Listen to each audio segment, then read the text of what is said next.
This is Hollywood and CBS presenting Forecast Number 4. Herbert Marshall, directed by Alfred Hitchcock in the first program of a proposed new series entitled Suspense.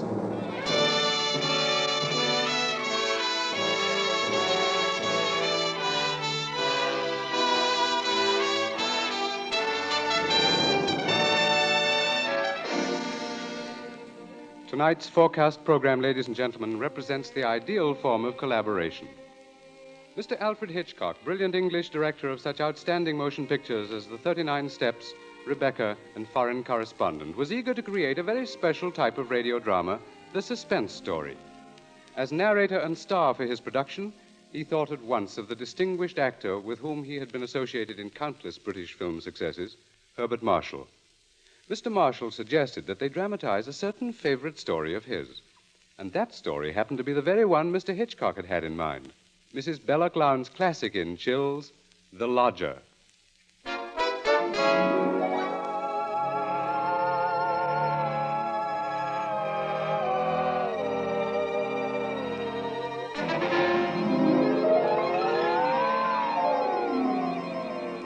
The Lodger is a work of fiction which springs from recorded fact. A story which begins in the year 1888 in London. A London terrorized by the fifth in a succession of recent murders. It was believed that these deeds were the work of one person, a tall, gaunt figure in a black Inverness cape, carrying a small, narrow bag. That meager description, provided by a highly unnerved witness, was the sum total of all that was known of the murderer. It was enough, however, to keep alive and alert the interest of all London, of all those in fine quarters, and all those in small, grimy houses, as, for example, Ellen Bunting. Ellen was no different from all the other middle-aged housewives dwelling in the great city's squalid Whitechapel district. She knew all the known facts of the case. As Herbert Marshall will tell you, Ellen knew it was quite proper to refer to this wielder of the knife as the Avenger.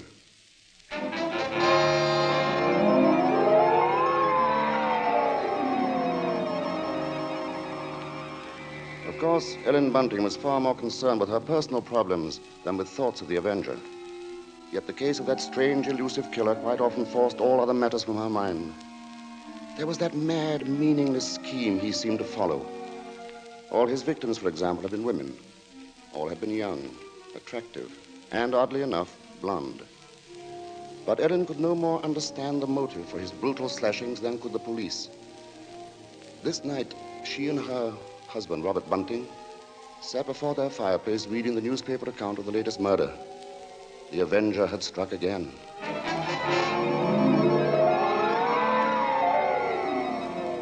As Ellen expressed it, he might be anybody. He might be the fellow you pass on the street. Standing next to you. It's a terrible thought. Yes. If only the police had something to go on.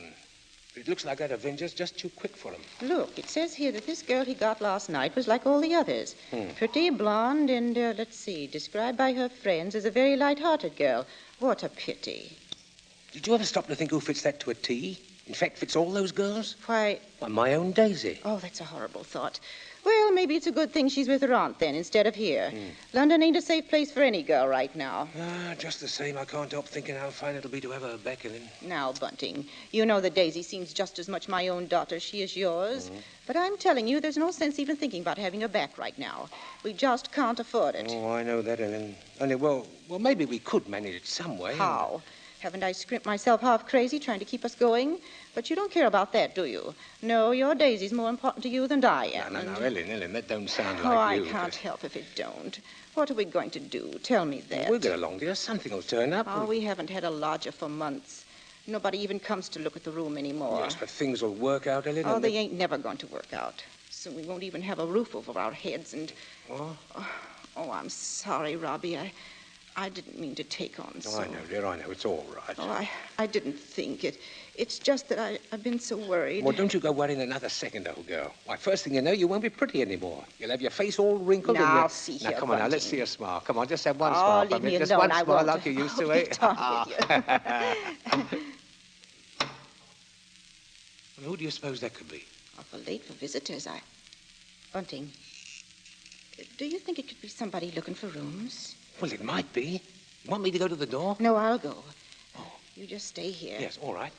Now, be sure you get a good look at Louise before you let them in, dear. Oh, I'm coming. Oh, I do hope it's...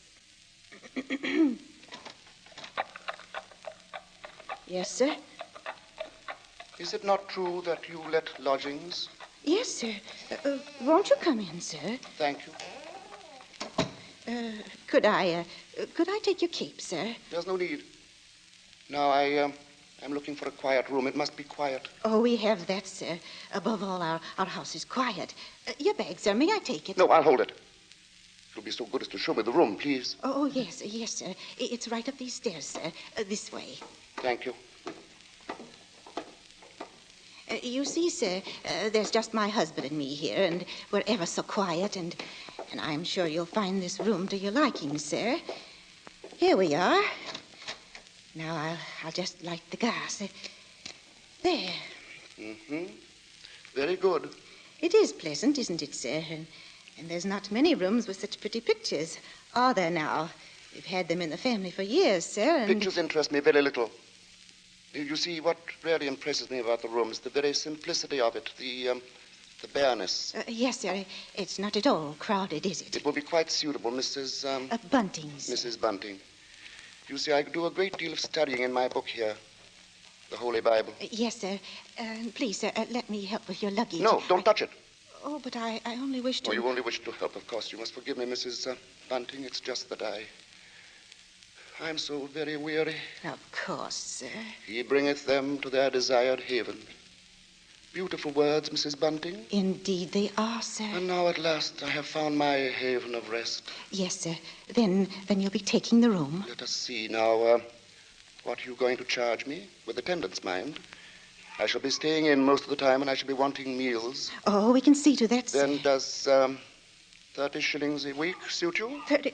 Why, yes, sir. Yes, sir, that will be quite all right. Good, and I shall pay you in advance. My name is Sleuth, Mrs. Bunting. Mr. Sleuth. Sleuth. Think of a hound, Mrs. Bunting, and you'll never forget my name. 23, 4, 30 shillings. Thank you, sir. And I think I should enjoy a little light supper now, Mrs. Bunting. A little bread and butter, perhaps. Could you arrange that? Oh, certainly, sir. I'll do that now. And if you'd be requiring any beer or spirits... Certainly not. Oh, sir. What did I say? I thought you understood me, Mrs. Bunting, and I had hoped that you and your husband were abstainers. But we are, sir. We don't keep nothing about. I would have had to go out and... Of course. Oh, I'm sorry, Mrs. Bunting. I fear I spoke sharply. I don't wish you to think me rude. After all, you've been so kind, considerate. I hope I know a gentleman when I see one. Thank you very much. Now, I'll just hurry with your supper.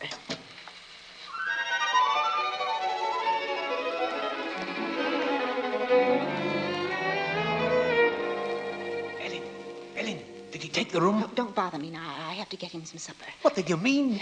Come to the kitchen where he won't hear us. He took it, Ellen? Yes, He took the Bobby. room? Yes, we're all right now. Look, 30 shillings. A week in advance. Oh, it's wonderful, wonderful. And Ellen, do you see what this means? Yes, you can have Daisy now. Yes. Here, Bunting, warm that teapot and put some tea leaves in it. Righto. Yeah, do you know something, old girl? We're not going to worry too much about Daisy being in danger of that Avenger fella. Whatever do you mean, Robbie? Well, she's not a girl who takes a drink, you know. What's that to do with it, please? Oh, something I read in the paper while he was upstairs with the gentleman. They just found out that every one of the Avenger's victims had been drinking. They figure he must be some kind of a rabid abstainer. What a peculiar chap. Now hurry, Bunting, please. Yeah. Two thoughts only governed Ellen's mind. The lodger's light supper and her own good fortune at having such a lodger. Mr. Sleuth was an eccentric sort, but then he was such a gentleman, so quiet, so very religiously inclined. She started up a staircase to Mr. Sleuth's room, her husband at her side. It won't do no harm to be safe, though, once Daisy's back in London, eh? We'll see she stays close in the house, Well, I'll be downstairs. Hurry up with his supper, old girl. She has cast down many wounded from her. Yea, many strong men have been slain by her. Come in, and to know the wickedness of folly. Why, Mr. Yes? What is it? Those pictures. Those pretty girls. You've turned all their faces to the wall.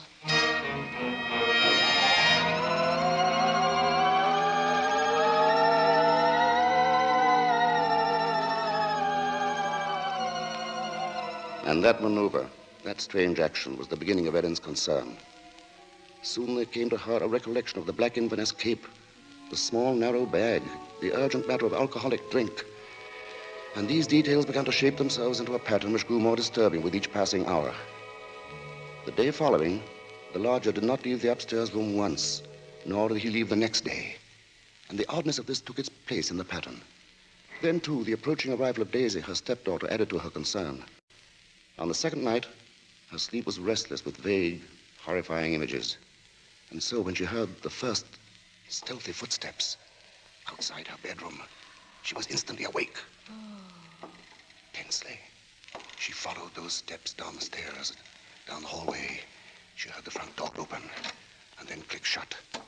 Utter stillness fell upon the house. And outside, the streets were so silent she could hear distinctly the clock from a church tower a mile away tolled the hour. In her troubled frenzy, she pictured a lone figure plodding through the deep fog, moving quietly, stealthily, stalking, searching, finding.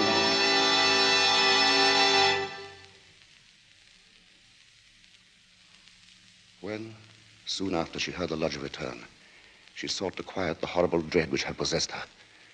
She assured herself that Daisy's arrival that day was no cause for alarm. Now she reasoned, how could there be anything really evil about so religious a gentleman as Mr. Sleuth?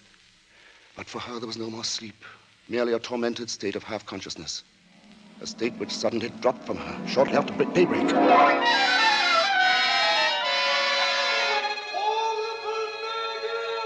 Horrible murder. That was the piercing scream of a newsboy far down the street. The Avenger strikes during night! Ellen Bunting heard the boy cry out the Avenger's latest stroke, made during the night.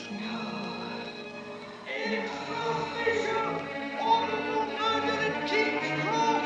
Avenger takes his victim! Another strikes again!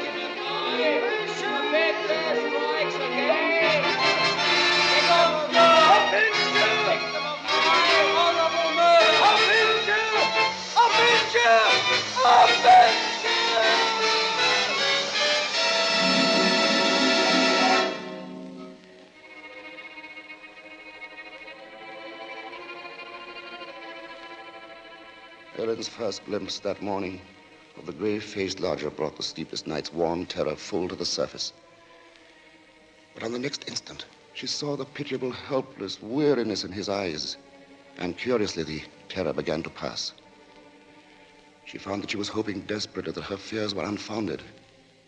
Earlier, she had determined to tell Bunting of the awful convictions in her mind. Now, however, she felt she must be certain before she spoke to a soul. She knew there was one thing she must examine. That was the lodger's single piece of luggage. She'd thought of it often. What could it hold? Not much in the way of clothing, surely. It was too small, too narrow. It was more like a case. A case for a knife. It was along toward noon that Ellen found her opportunity to search the lodger's room. Soon after Bunting left to meet Daisy, Mr. Sleuth himself walked from the house. Ellen watched the tall, thin figure in the black Inverness cape disappear down the street, and then she rushed upstairs, into the room. Quickly, she moved to the closet. It was no different from what it had always been, utterly empty. She found nothing under the bed. She went then to the chest of drawers against the wall. She opened the top drawer and found inside nothing but a frayed shirt, 2 handkerchiefs. The next drawer, underclothes, socks. The next empty. There remained then only one possible place for the small, narrow bag, the bottom drawer, and it was locked. Tugging at the drawer, she heard suddenly the opening of the front door downstairs. Panic-stricken, she rushed out of the room and down the hall to the head of the stairs. Upstairs, Ellen? Ellen, Daisy's here. Oh, Mother Ellen, it's so good to see you. And whatever's the matter? Yes, you've gone quite white. Oh, well, I'm all right. I wasn't expecting you so soon. Oh, you don't know how fine it is to be back, Mother Ellen. Oh, the country's all right in its way, but there's nothing like London now, is there? No, there isn't. But as long as that Avenger's about, I can see we're going to have to do something about these blonde locks, eh, Ellen? Oh, don't worry about that.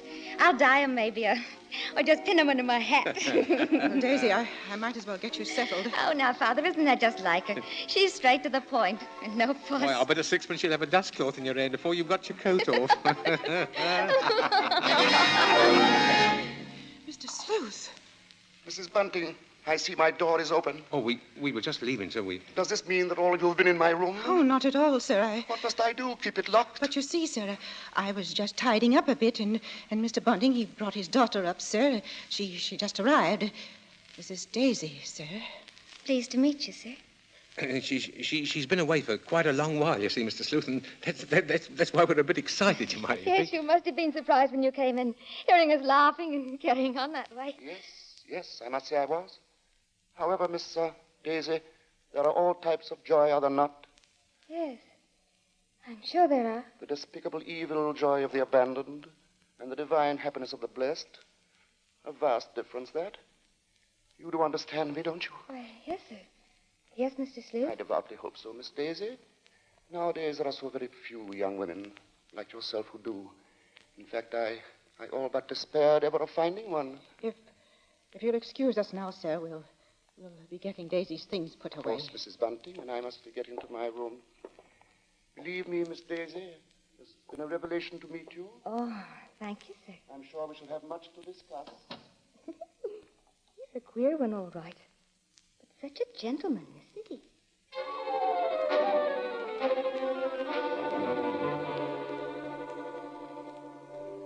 At that moment, Ellen had been determined to pour out her terrible knowledge, and then the moment passed by. She told herself that perhaps the past few days had been nothing more than a grim illusion, a tormenting play of imagination. She would wait then until she had attended the coroner's inquest into the last Avenger murder. There, perhaps, she could hear evidence to disprove all her fears, to assure her there was no earthly harm in Daisy being so near the lodger. This was her gravest concern now, for on the next day, Mr. Sleuth made it a point to see the girl more than once. And fearfully, Ellen saw that Daisy welcomed his visits. As Ellen was preparing to step out to the inquest, she heard once more the voices of her stepdaughter and the lodger coming to her through the kitchen door.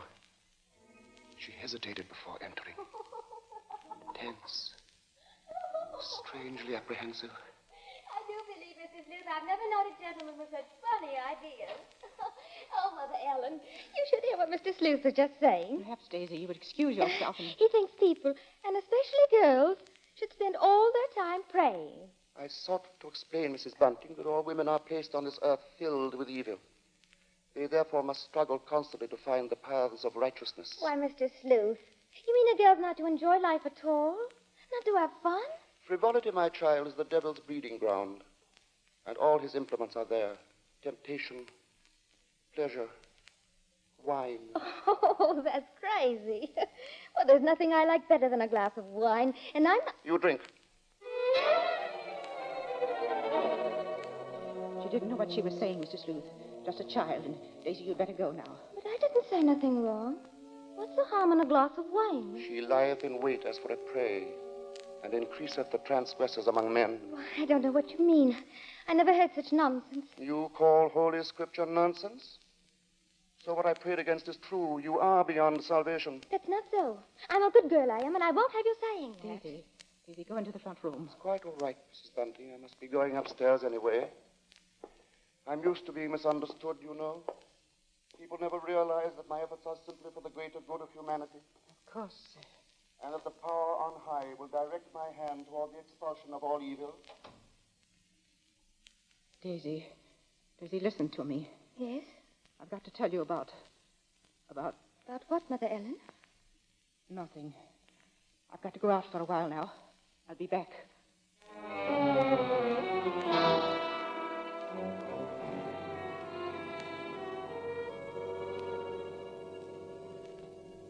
The moment to reveal the secret horror had come again and passed. Ellen's sudden recollection of Mr. Sleuth as he stood in the doorway had overwhelmed her.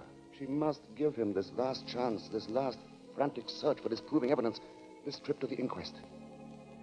If that chance should fail, then she would tell Bunting or the police. So with the knowledge that Bunting was left in the house to look after Daisy, she boarded the underground train bound for the coroner's court. But as the train pulled away from the station, a new torture came to her, began to mount in her mind. It was the sudden realization that provided Sleuth was the murderer, she was equally responsible for his crimes. She had been giving him protection. If anything should happen to Daisy, she would be equally guilty. Guilty.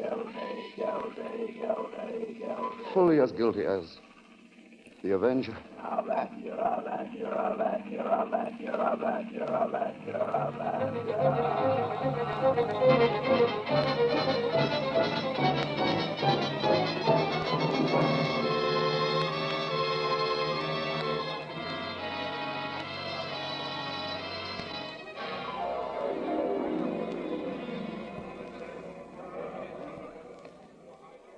Ellen, seated at the rear of the small but crowded inquest room, listened to each of the witnesses as they were called.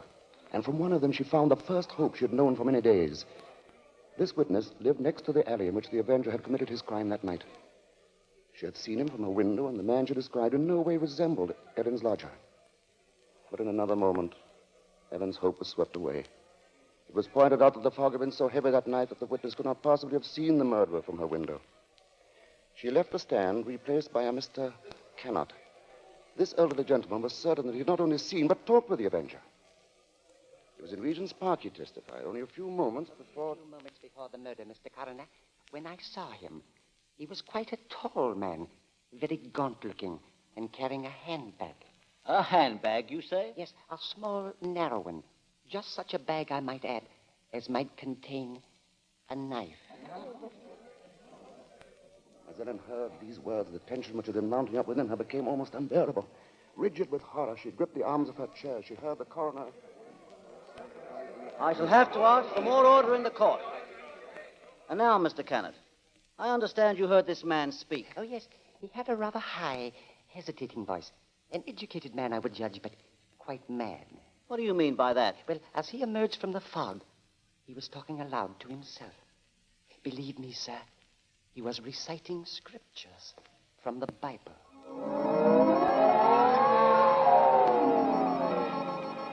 Scriptures from the Bible. Horrified, Ellen rose from her seat, only half hearing the confusion about her. Are you asking us to believe, I would say, Mr. Cannot, that the man we're looking for would be least of all a religious man? And that's where you're in error, Mr. Coroner. The religious note is the very key to the case. Very interesting. That'll be all, Mr. Cannot. Just a moment, sir. Don't you understand?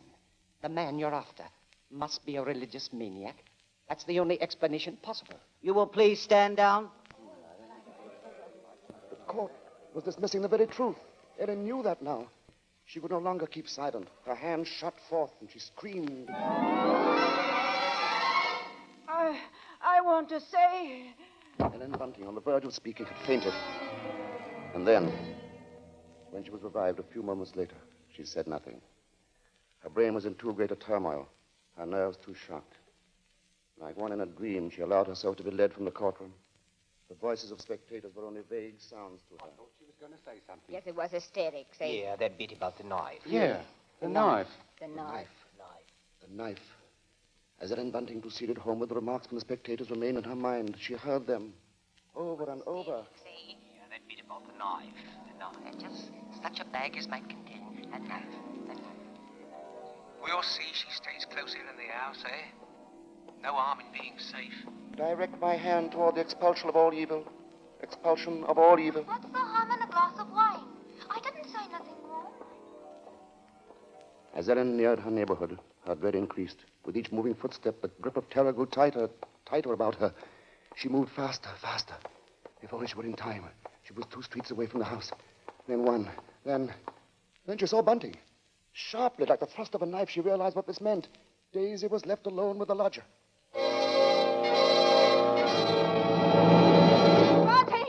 Bunting! Yes, Ellen? What is it? Oh, Bunting, tell me, Bunting. Where's Daisy? Where is she? I say, where? Why, at home.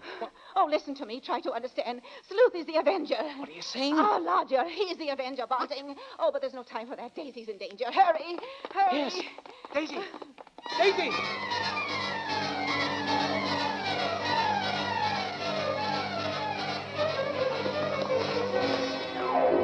Here we are, Bunting. Here we are. Daisy! Oh, Daisy! Daisy, where are you? I'll look in the kitchen, Bunting. You try the sitting room. Daisy! Daisy! Where are you, Daisy? Answer me! Daisy! Oh, Try the bedroom. she's not here. What about the dining room? Look, she's not there. She's not downstairs. Then there's just his room.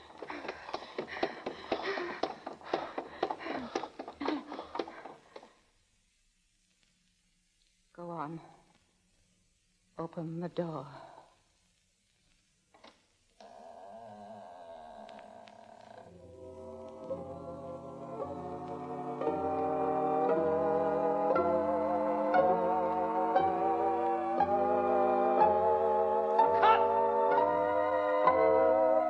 Okay, Mr. Hitchcock. Track cut and clear. Did you say cut? What's the idea, Hitch? I've a few more lines to do. As Mr. Marshall, the narrator, you have, not as Mr. Sleuth, the lodger. Hitch, you can't stop the play right here. It isn't fair, you know. Why isn't it, Bart? What more is there to say? But, Mr. Hitchcock, won't people want to know what Bunting and me found in the room? All right, Ellen. What precisely did you find? Well, nothing, sir. There. You see? Nothing. No lodger, no Bible. And that locked dresser drawer. What about that? We unlocked it, sir. And what was in it? Nothing, sir. You are certain, Mrs. Bunting? Oh, you gave me quite a turn, Mr. Mr. Marshall. Yes, sir, I'm sure, sir. There was nothing. Well, begging your pardon, Mr. Hitchcock, but don't you think we'd better just mention about Daisy? I don't know, Bunting. What do you think we ought to say? Oh, just that the reason she wasn't in the house when Ellen and me got there was, well, she'd gone out for a walk, that's all. Did she enjoy it? Oh, very much, sir. Made it to King's Cross and back in just under an hour, sir. Splendid time, Bunting. Well, there you are, Bart. There's the story. Now, wait a minute, Mr. Hitchcock. You can't do that. That's not the story. Of course it's not. Now, look here, Hitch. Here's the fellow who composed and conducted all our music, Wilbur Hatch.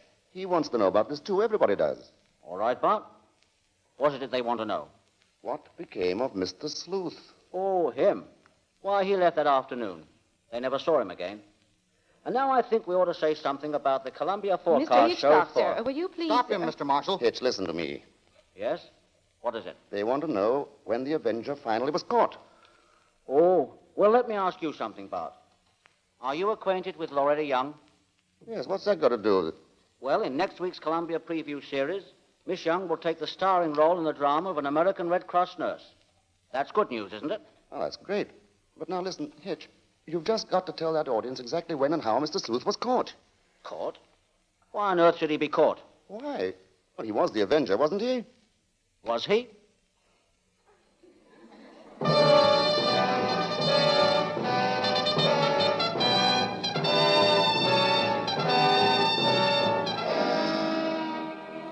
Your guess, gentle listener, is as good as ours. Even Mrs. Belloc Lowndes, who wrote the novel, isn't entirely sure. For his masterful direction, our thanks to Alfred Hitchcock, whose latest pictures are David O. Selznick's Rebecca and Walter Wanger's Foreign Correspondent. For his superb characterization of Mr. Sleuth, our thanks to Herbert Marshall. And our thanks to the outstanding British character actor who tonight portrayed the role of Bunting, Edmund Gwen. If you liked tonight's program and want to hear more in the same highly original Hitchcock vein, radio versions of The Lady Vanishes and The 39 Steps, for example, write to CBS and tell us so. Your interest will help bring Suspense to the air as a weekly feature.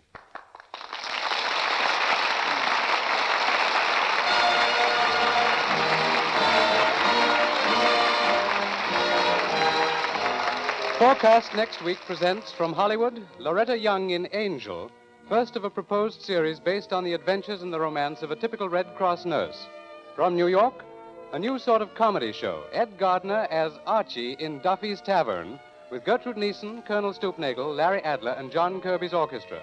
Don't miss Forecast at this hour next week.